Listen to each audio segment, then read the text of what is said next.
রিফাত কাগজগুলো নিয়ে এগিয়ে গেল আশরাফ শিকদারের দিকে। কলের ঠিক 2 মিনিট পর ইরাও নিচে আসলো। ফোনটা নিজের রুম থেকে আনতে গিয়েছিল। বাইরে কলি দাঁড়িয়ে আছে, প্রিয়াসকে কোথাও দেখতে পাচ্ছে না।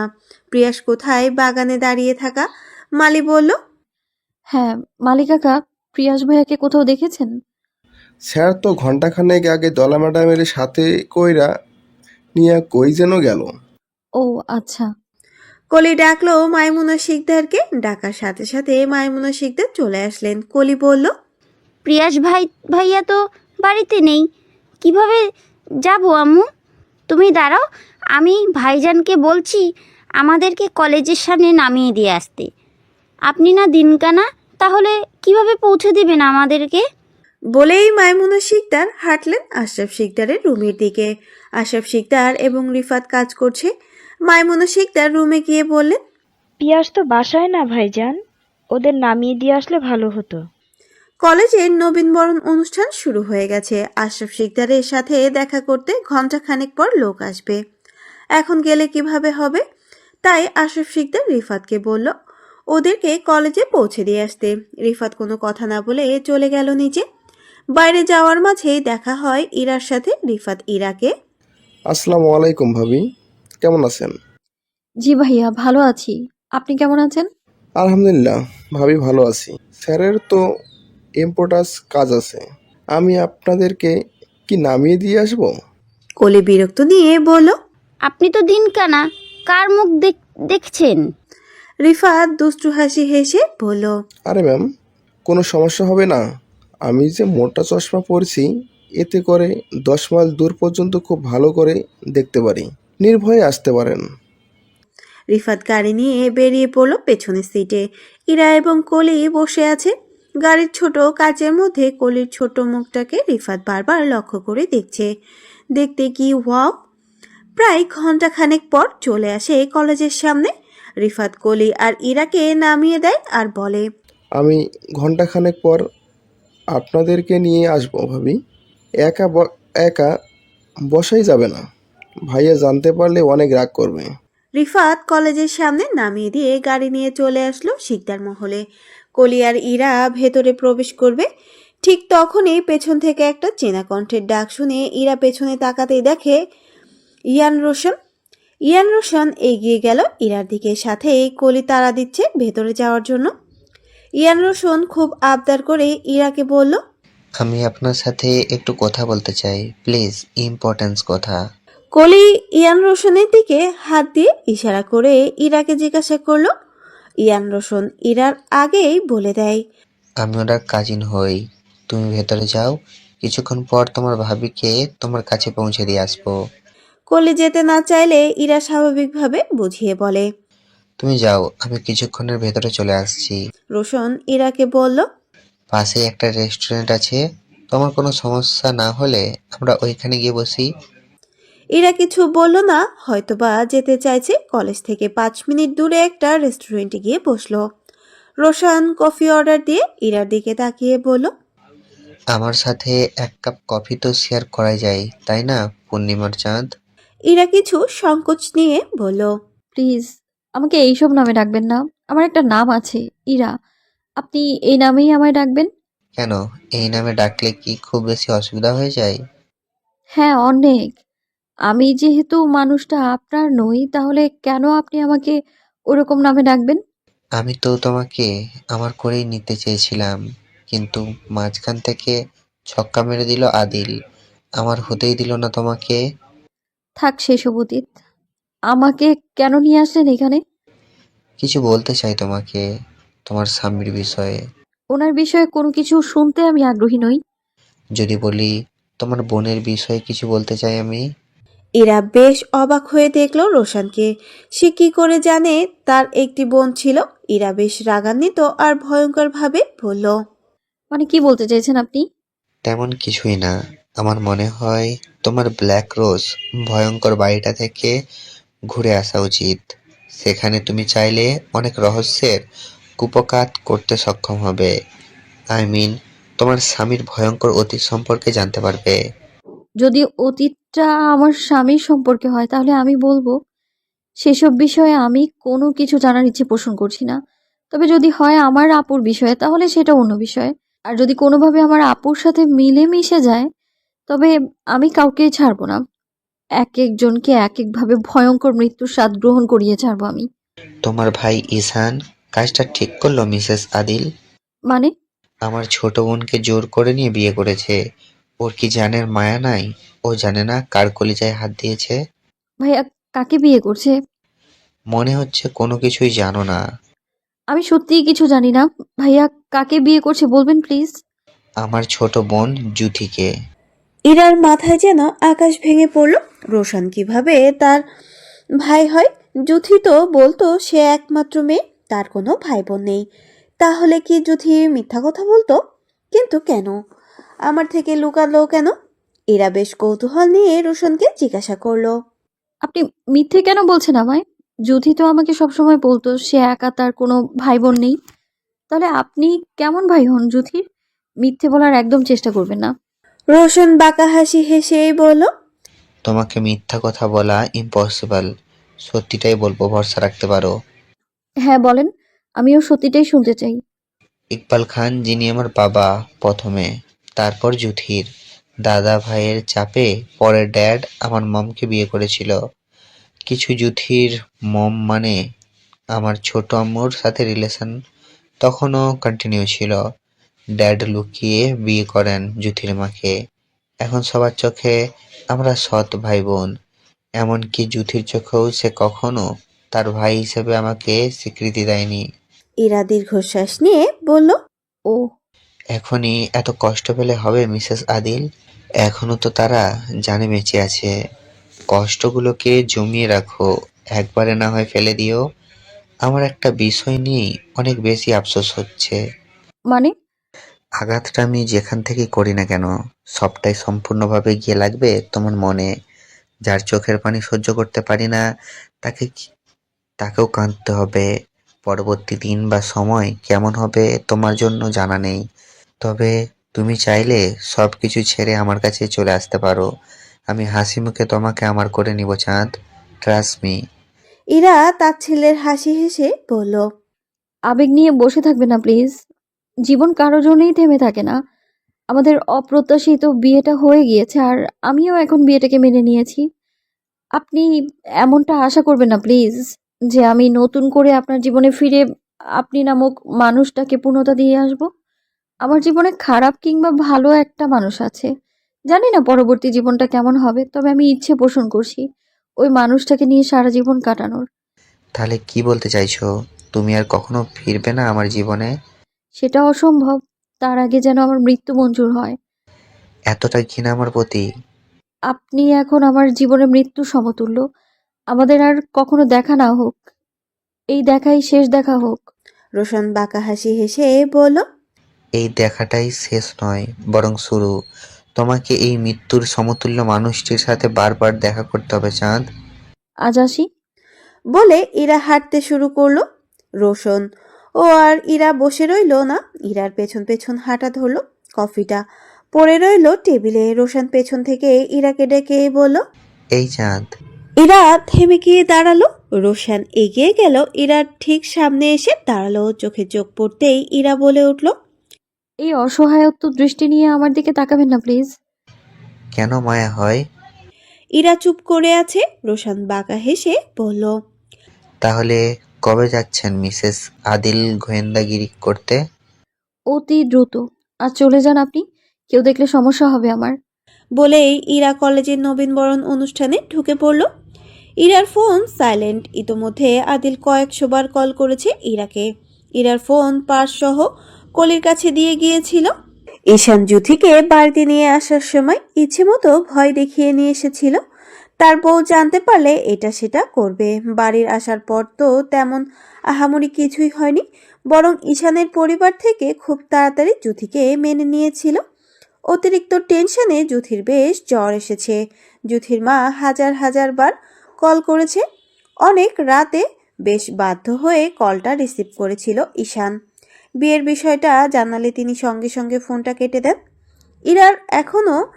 ঈশান এখনও ঠিক মতন জুথির পরিবারকে চেনেই না।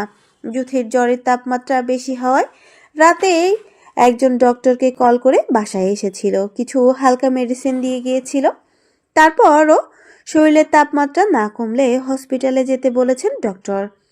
ঈশানের মা সকাল সকাল স্যুপ আর কিছু ফল নিয়ে এসে জুথিকে খাইয়ে দিয়েছেন এবং ওষুধগুলাও। ঈশান যেহেতু একজন সফটওয়্যার ইঞ্জিনিয়ার, তার তেমন খুব বেশি কাজের চাপ থাকে না।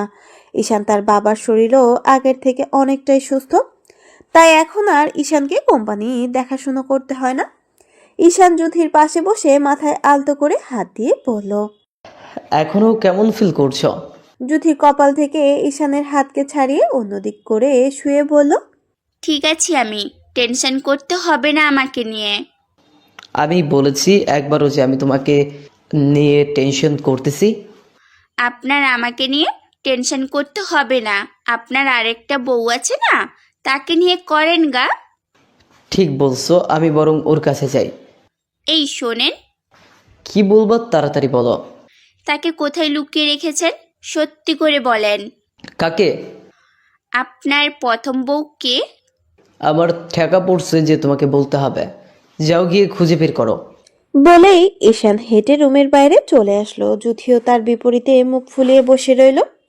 আদিল এতবার ফোন করেছে তাও কিনা এরা কল ধরছে না। আদিল মিটিং এর কনফারেন্স রুম থেকে বের হয়ে সোজা কল করলো আশরাফ শিকদারকে, যে কিনা এই মুহূর্তে নির্বাচন নিয়ে বেশ ব্যস্ত তার পদপ্রার্থী দল হিসাবে। শহরের অন্যতম দলীয় দল অংশগ্রহণ করতে চাইছেন। এর মধ্যে আদিল কল করছে, আশরাফ শিকদার কলটা কেটে দিয়ে আবারও নির্বাচনের দিকে মনোযোগ দিল। এর মাঝে আদিল আবারও কল করলে আশরাফ শিকদার বেশ বিরক্ত নিয়ে কলটা রিসিভ করে আশরাফ শিকদার বললেন।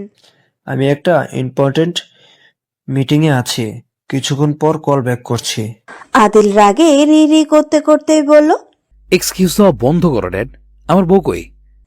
আশরাফ শিকদারের মুহূর্তের জন্য ভুলেও গিয়েছিল আদিল তাকে বলেছিল কোনোভাবেই যেন ইরাকে বাড়ির বাইরে যেতে দেওয়া না হয়। ও মাই গড, এখন কি বলবে এই ছেলেকে? আশরাফ শিকদার আমতা আমতা করে কিছু বলবেন তার আগেই অপর প্রান্ত থেকে আদিলের ভয়ঙ্কর চিৎকার করার আওয়াজ ভেসে আসে। আমি তোমাকে বলেছিলাম ড্যাড, ওই মেয়েকে কোনোভাবেই বাড়ির বাইরে যেতে দিও না। তুমি কি করেছো এটা? কুল ডাউন মাই সান, আমি দেখছি। যে কোনো সময় যে কোনো জায়গা থেকে ইরার উপরে অ্যাটাক হতে পারে। তাড়াতাড়ি আমাদের লোক পাঠাও, আমি আসি ইমিডিয়েটলি। মাই সান, শান্ত হও, আমি দেখতেছি। আপাতত কিছুক্ষণের জন্য আমার উপর ভরসা করো। তোমার আনামতের খেয়ানত আমি করব না। Promise my son, please relax, give me 1 hour। Adil Ashraf শিকদারের ফোনটা কেটে ইরার ফোনের লোকেশনটা ট্যাগ করলো। আরও বেশ কয়েকবার ইরার নম্বরে কল করলো, বারবারের মতন কল রিসিভ করলো না। এই মুহূর্তে মাথায় কোনো কিছু কাজ করতেছে না। আদিল ফোনটা বের করে কল করলো রিফাতকে। অফিসের বেশ কাছেই কলেজ। রিং হওয়ার সাথে সাথে কল ধরলো রিফাত। কল রিসিভ করে হ্যালো বলতেই। রিফাত, কই আছো তুমি? ভাই, আমি তো ভাবিকে আনতে যাচ্ছি। তোর সাহস কিভাবে হলো আমার বউকে আমার অনুমতি ছাড়া বাড়ি বাইরে নিয়ে গেছিস? আমি বাড়িতে আসি, তোদের কার ঘরে কয়টা মাথা আছে আমিও দেখব। আদিলের এমন হঠাৎ করে এত রাগের কারণটা রিফাত বুঝতে পারল না, তবে ধারণা করলো হয়তো কোনো কিছু নিয়ে একটা হয়েছে, নয়তো এমনভাবে কথা বলার মতন মানুষ আদিল নয়। রিফাত ভাইয়ের তো কাঁপা কাঁপা গলা নিয়ে বলল। ভাই, আপনি ঠিক আছেন? শান্ত হন প্লিজ। আমি ঠিক আছি। তোর ভাবিকে বলবি ইমিডিয়েটলি যেন আমাকে কল করে, যদি তার জানের মায়াটা থাকে। ওকে ভাই। রিফাত সত্যি সত্যি কলেজের ভেতরে গিয়ে আদিলের নাম্বারে কল করে ইরার হাতে ধরিয়ে দিয়ে বলল। ভাই, কথা বলতে ভাবি। তোর ফোনটা কোথায়? পার্স রে। তোর ফোন কি আমি পার্সে রাখার জন্য দিয়েছি? মানে? তোর কি জানার মায়া নেই? না। আমাকে বাধ্য করিস না এই মুহূর্তে বাংলাদেশে ব্যাক করতে, তাহলে কিন্তু। আদিলের ভয়ঙ্কর রাগটা নিমেষেই উধাও হয়ে গেল। মনের কথা বুঝলা কেমনে? আপনার সাথে থাকতে থাকতে আপনার মতোই ফালতু হয়ে গেছি, তাই সবকিছু অতি দ্রুত বুঝতে শিখে গেছি। স্বামী হই তোমার, সম্মান দিয়ে কথা বলো। অবশ্যই। আমার মাননীয় সম্মানিত স্বামী মহাশয় মিস্টার আদিল শিকদার বলেন, সম্মানের সাথে বাড়িয়ে আপনি চাইলে এক চিমটি বিষও দিয়ে দিতে পারেন। জানি জানি, তোমার থেকে এর বেশি আশা করা আর পান্তা ভাত খেয়ে বেঁচে থাকা একই কথা। ইরা আর কথা না বাড়িয়ে ফোনটা রিফাতকে দিয়ে দিল। রিফাত হ্যালো বলতেই আদিল বলল, আর বেশ খানিকক্ষণ ওখানে থাকাটা তাদের জন্য সেফ নয়। তাড়াতাড়ি যেন সবাইকে নিয়ে বাসায় চলে আসে। রিফাত সম্মতি জানিয়ে কলটা কেটে দেয়। এতক্ষণ কথা বলার কারণে আরেকটি কল ওয়েটিং ভেবে কেটে গেছে। রিফাত কল লিস্ট চেক করে দেখে আশরাফ শিকদার কল করেছে। রিফাত কল ব্যাক করে ফোনটা কানে নিতেই আশরাফ শিকদার কর্কশ গলায় বললেন, এত কার সাথে লাইন মারো? তোমার আজকে খবর আছে, আগে বাসায় আসো। রিফাত কাঁদো কাঁদো গলায় বললেন, লাইন কেন বলছেন স্যার? আমার জি ফর গার্লফ্রেন্ডও নাই। আহারে বেচারা, তোমার এত দুঃখ কষ্ট আমাকে আগে বলবো না? বলতেই কি হতো স্যার? আমি একজন স্বরাষ্ট্রমন্ত্রী, তুমি ভুলে যাও কিভাবে? তোমাকে সারা জীবন সিঙ্গেল রাখার দায়িত্ব শুধুই আমার। না, এ হতে পারে না, আমি বিশ্বাস করি না। আজকে সকাল সকাল যে কার মুখ দেখে উঠেছিলাম, তোমার মুখটা দেখছি, বিধায় দিন এক খারাপ গেল। কি বলছেন এসব? কলির কথা এড়িয়ে ইরাকে উদ্দেশ্য করেই বলল, ভাবি, ভাইকে না বলে বাইরে আসার জন্য ভাই অনেক রেগে আছে। চলেন বাসায় চলে যাই। ওকে। 10 তলা ভবন জুড়ে আয়রার কোম্পানি, তার অফিস রুম 8 তলায়। আজকে প্রিয়াসকে সাথে করে অফিসে নিয়ে এসেছে। প্রিয়াসের আপাতত কোনো কাজ নেই আয়রাকে দেখা ছাড়া। প্রিয়াস মনে মনে ভাবছে সে বরং আয়রার কোম্পানিতে একটা জব নেক। চাকরির অজুহাত মাত্র বসে বসে তো এই রাত পরিটাকে অন্তত দেখা হবে। রাত 10টার পর রোশনের বলা কথা নিয়ে ইরা এখনো প্রতি মিনিট প্রতি সেকেন্ড ভাবছে, যদি সত্যিই তার বোনের মৃত্যুর সাথে কোনোভাবে জড়িয়ে পড়ে এই বাড়ির সদস্য, তখন কি হবে। এমনকি যদি আদিলও জড়িয়ে পড়ে।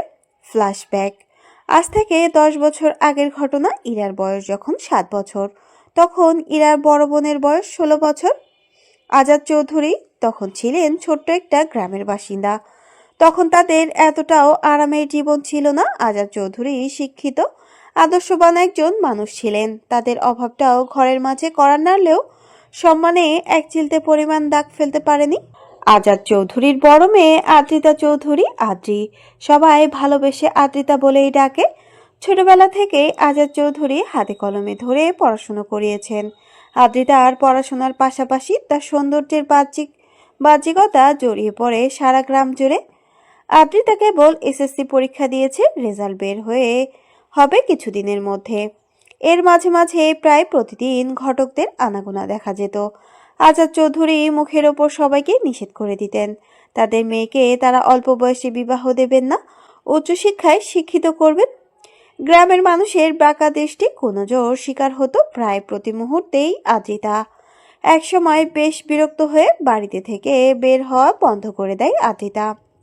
আজাদ চৌধুরী নিজেও ভাবলেন সে চাকরিটা কোনোভাবে ট্রান্সফার করে অন্য কোথাও চলে যাবেন। এর মধ্যে আদ্রিতা তার ফলাফল ঘোষণা করেন, যেখানে আদ্রিতা ফার্স্ট ডিভিশন নিয়ে বেশ ভালো ফলাফল করে। সারা গ্রাম শহরে ছড়িয়ে পড়ে আদ্রিতার এই ফলাফল। শহরের উচ্চ কলেজ থেকে অ্যাডমিশন নিয়ে আসা হয় তার জন্য। আজাদ চৌধুরী অত্যন্ত আনন্দিত হয়। সপ্তাহ খানেক পর ঢাকা মেডিকেল কলেজে ভর্তি করা হয় আদ্রিতাকে। প্রতিদিন বাড়িতে আসা যাওয়া করতে আদ্রিতা বেশ হিমশিম খেয়ে যেত। তাই আজাদ চৌধুরী ডিসিশন নেন যে আদ্রিতাকে কলেজ হোস্টেলে ভর্তি করবেন, আর তিনি অতি দ্রুত আদ্রিতার কলেজের আশেপাশে বউ বাচ্চা নিয়ে শিফট হয়ে যাবেন। এইভাবে চলতে থাকলো দিন। দেখতে দেখতে 6 মাস কেটে গেল। আজাদ চৌধুরী এর মাঝে কোনো রকমভাবে স্কুলের চাকরিটা পরিবর্তন করতে পারলেন না। তাই তিনি ডিসিশন নিলেন চাকরিটা আর করবেন না। মেয়ের কলেজের আশেপাশে গিয়ে থাকবেন বাসা নিয়ে, আর ছোটখাটো একটা চাকরি করবেন। ইরার ভাবনার মাঝেই কল আসে। ফোনে একটা সুন্দর রিংটোন ভেসে আসছে। ইরা ফোনটা রিসিভ না করে গান শুনতে লাগলো, ভালোবাসবো বাসবো রে বন্ধু তোমারই দহনে। ইরা রাগী কণ্ঠে বলল, এত রাতে কল করেছেন কেন? তুমি এখনো ঘুমাওনি কেন? আমার ইচ্ছে হয়নি তাই ঘুমাইনি। আপনি কেন ঘুমাননি? তুমি ঘুমাওনি তাই। তোমাকে মিস করছি বউ। তো আমি কি করব? একটু ভিডিও কল দাও। ব্লক করে দেব কিন্তু। ইরা আদিল দুজনে বেশ কিছুক্ষণ চুপ করে রইল। এর মাঝে ইরা নিজের কৌতূহল দূর করার জন্য আদিলকে জিজ্ঞাসা করলো, একটা কথা জিজ্ঞেস করব? হুম। আপনার বয়স কত? আর আপনি কোন বিষয় নিয়ে পড়াশোনা করতেন? বয়স দিয়ে কি হবে? আমি তো বুড়ো হয়ে যাইনি, তাই না? আমি সায়েন্সের স্টুডেন্ট। আপনি ইউএসএ কবে গিয়েছিলেন পড়াশোনা করতে? মানে ইন্টার পরীক্ষা দেওয়ার পর নাকি আগে? ইন্টারের আগে। হঠাৎ করে এইসব জিজ্ঞেস করছো কেন? কিছু হয়েছে? না, তেমন কিছু নয়। আপনি আমার স্বামী। আপনার সম্পর্কে আমার সবকিছু জানা কর্তব্য, তাই আর কি। ইরার খুব বেশি সময় লাগলো না ৯-৬ মেলাতে। আচ্ছা, আমার আগেও কি আপনার জীবনে কখনো কোনো প্রেম এসেছিল? কি বলছো এসব? কি খাইছো? মানে পিনিকে আছো? বলেন না প্লিজ। না, ওইরকম কিছু ছিল। হ্যালো বন্ধুরা, পরবর্তী পার্ট খুব তাড়াতাড়ি আসবে, তো সবাই অপেক্ষায় থাকো। আর চ্যানেলটি যারা এখনো সাবস্ক্রাইব করনি তারা পরবর্তী পার্ট দেখার জন্য চ্যানেলটি সাবস্ক্রাইব করে রেখো। ধন্যবাদ সবাইকে, আমাদের সাথেই থেকো।